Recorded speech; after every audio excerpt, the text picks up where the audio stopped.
जीवन का लक्ष्य क्या है, उसके विचार आगे। इसीलिए पहली तो बात इस संबंध में यही जानने की है कि यह जो भ्रामक जिसे हम जीवन कहते हैं, उसे जानना होगा कि यह जीवन नहीं है। बड़ी उदासी होगी तब तो, बड़ी चिंता सी मालूम होगी कि अगर यह जीवन नहीं है तो फिर क्या है।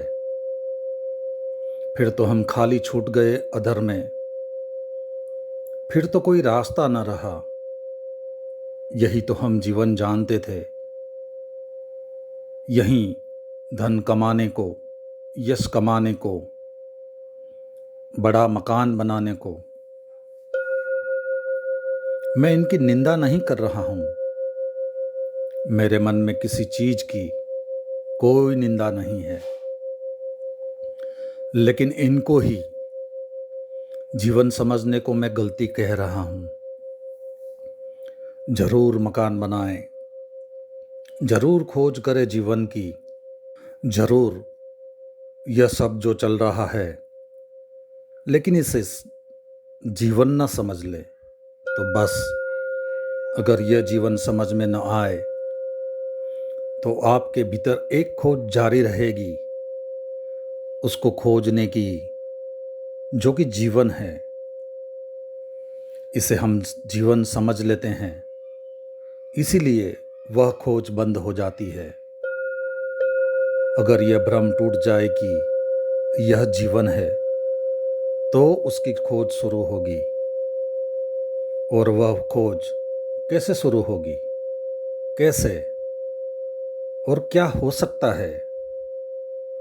फिर मैं दोहरा रहा हूं, जीवन का कोई लक्ष्य नहीं जीवन के सिवाय।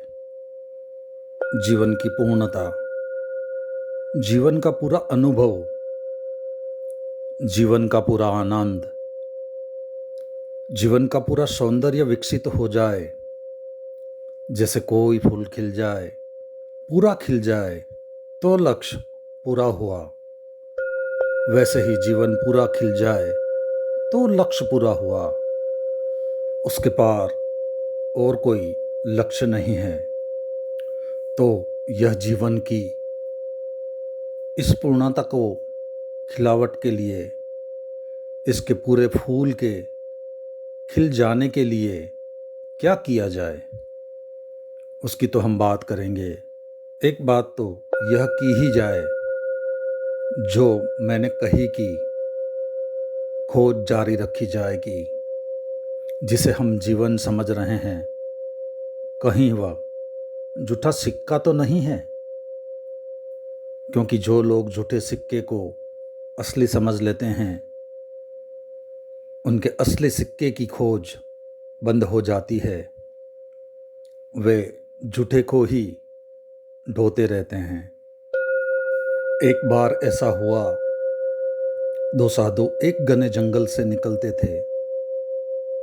गुरु था और उसका शिष्य था। वृद्ध साधु था और एक युवा साधु था। वृद्ध साधु ने अपने कंधे पर एक झोली टांग रखी थी। कोई वजनी चीज उसमें लटकी हुई मालूम पड़ती थी। जंगल आ गया और रात उतरने लगी। अंधेरी रात, निर्जन वन, बेहद रास्ता, कोई मार्ग पर दिखाई न पड़े। तो उस वृद्ध गुरु ने अपने युवा शिष्य से पूछा, बेटे, जंगल में कोई डर तो नहीं है, कोई भय तो नहीं है? उस युवक को बड़ी हैरानी हुई।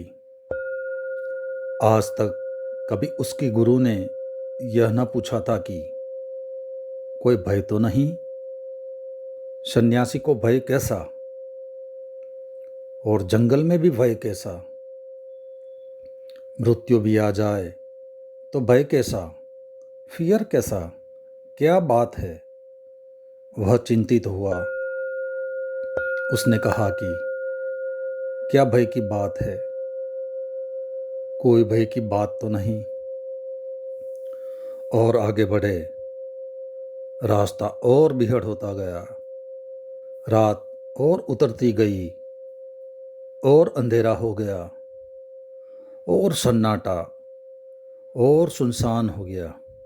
वह गुरु ठिठक गया और उसने कहा कि कुछ पता लगाया तुमने?